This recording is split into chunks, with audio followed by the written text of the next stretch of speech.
Hallo und herzlich willkommen zu einem Video aus dem Fußballlexikon. Und zwar in diesem Video soll es um den Sportchef gehen und all die anderen Bezeichnungen, die rund um die Fußballvereine immer wieder genannt werden. Ich habe da 4 herausgesucht: der Sportvorstand, der Sportchef, der Manager und der Sportdirektor.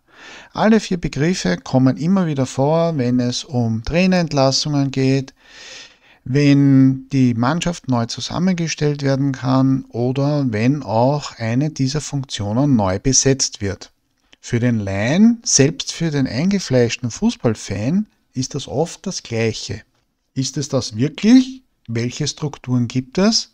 Wer macht was? Das ist gar nicht einmal so einheitlich. Schauen wir uns die Struktur an, basierend auf einem großen Fußballverein. Viele Vereine haben 2 Strukturen oder 2 Ebenen in der Struktur, weil sie eigentlich große Unternehmen geworden sind.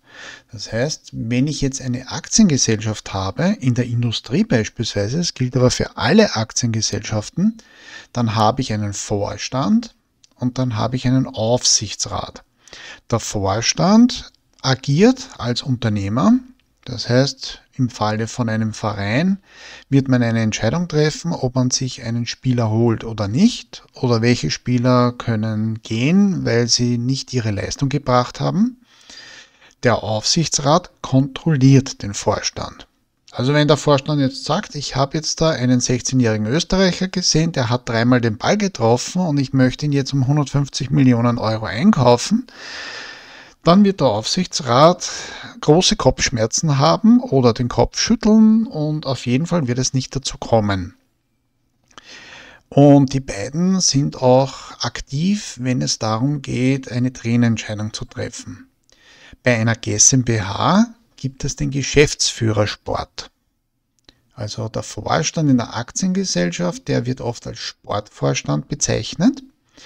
Das haben wir vorher auch schon gehabt. Und bei der GmbH ist es der Geschäftsführersport. Das ist die erste Ebene, das heißt, es muss auch eine zweite Ebene geben und da wird es dann etwas tricky. Weil da gibt es die Mitarbeiter, die können heißen Sportdirektor, Sportchef, Manager, sportlicher Leiter, Direktor Profifußball. Das hängt jetzt davon ab, was das für ein Verein ist. Der Verein kann ja auch mehrere Sportarten abdecken. Da ist Direktor Profifußball natürlich ein Hinweis darauf, welche Aufgaben man überhaupt übernimmt. Aber sehr oft wird vom Sportchef gesprochen oder vom Sportdirektor. Jetzt ist es erstens nicht so, dass jeder Verein an der Börse notiert ist und auch keine GmbH ist. Es kann also durchaus sein, dass in einem kleineren Verein oder in einem Verein, wo man sagt, wir sind zwar jetzt schon sehr gewachsen und haben tausende Besucher bei jedem Heimspiel, brauchen aber nicht 2 Ebenen in der Struktur, dass einer die Hauptverantwortung übernimmt und praktisch das macht, was bei einer Aktiengesellschaft der Vorstand und jemand aus der zweiten Ebene, der Sportdirektor, meistens durchführt. Es kann also hier verschiedene Bezeichnungen geben und das macht die Sache nicht ganz so einfach. Wenn wir jetzt von einem großen Verein an der Börse zum Beispiel ausgehen, also einer Aktiengesellschaft, dann sind der Vorstand und der Aufsichtsrat gefragt, wenn man zum Beispiel eine Trainerentscheidung trifft oder wenn man neue Spieler organisieren will oder was auch immer. Dabei arbeitet man aber mit den Mitarbeitern der zweiten Ebene natürlich zusammen. Beziehungsweise, wenn man mit denen nicht zufrieden ist, ist es wieder eine Sache von Vorstand und Aufsichtsrat zu sagen, tut mir leid, du hast nicht deinen Job gemacht, wir suchen uns jemand anderen. Das heißt, die erste Ebene hat die Hauptentscheidung bei den ganz großen Fragestellungen, die sich rund um den sportlichen Erfolg ergeben können. Es gibt natürlich auch Sonderformen und eine, die sehr bekannt ist, ist, dass man den Manager eher als Teammanager ansieht Und wir haben hier die zwei Ebenen vorgestellt. Der Trainer kam da eigentlich nicht vor. Der Trainer ist ein Mitarbeiter, der ist für das Training zuständig, für den sportlichen Erfolg unmittelbar bei der Mannschaft. Der Teammanager kann aber der Sportchef sein, das heißt, er kümmert sich um die Zusammenstellung der Mannschaft und gleichzeitig der Trainer. In England kennt man diese Variante sehr gut und ein sehr berühmtes Beispiel ist der Alex Ferguson, der über 20 Jahre beim Manchester United genau so eine Aufgabe übernommen hat. Und die Frage ist jetzt natürlich, was für Aufgaben hat man? Egal, ob es jetzt zwei Ebenen gibt oder ob es einen Sportchef bei einem kleineren Verein gibt oder bei einem geringer strukturierten. Eine Aufgabe ist natürlich die Kaderzusammenstellung. Das heißt, welche Spieler hole ich, welche Spieler gebe ich ab, wo habe ich Probleme, wo muss ich nacharbeiten, was auch immer. Ein sehr wichtiger Punkt ist das Scouting.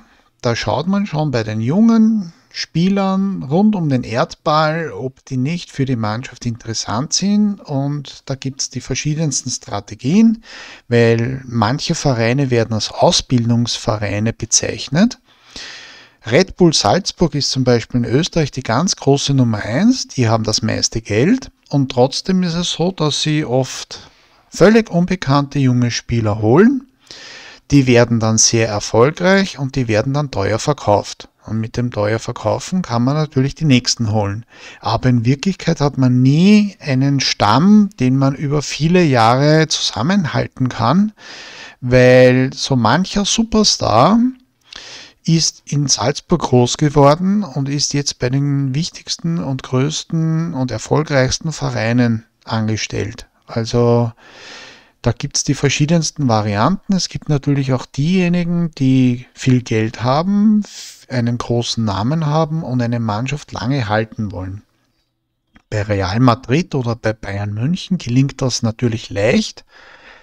Bei anderen Vereinen, wo das Geld nicht so gegeben ist, hat man immer das Problem, dass Spieler den Verein verlassen könnten. Daher das Scouting ist immer wieder eine wichtige Aufgabe. Und dann hat man sehr viel mit Koordination zu tun. Also der Trainer kümmert sich darum, dass die Spielzüge eingeübt werden. Der Manager, der Sportchef oder wie immer man diese Person nennen möchte, muss sich um die Termine kümmern. Es braucht eine Anreise und eine Abreise bei einem Auswärtsspiel. Man muss sich um das Stadion kümmern. Der Rasen muss in Ordnung sein. Die Sicherheitsvorkehrungen müssen getroffen werden. Und im Sommer gibt es dann ein Trainingslager, im Winter auch. Irgendwo muss man hin, dort muss man untergebracht werden und so weiter und so weiter und so weiter. Das heißt, der Sportchef, der Sportmanager, wie auch immer, kümmert sich um all diese Dinge. Der Trainer sagt dann, okay, wir fahren dorthin und der führt dann das Training selbst durch, hat aber mit diesen Dingen eigentlich nichts zu tun.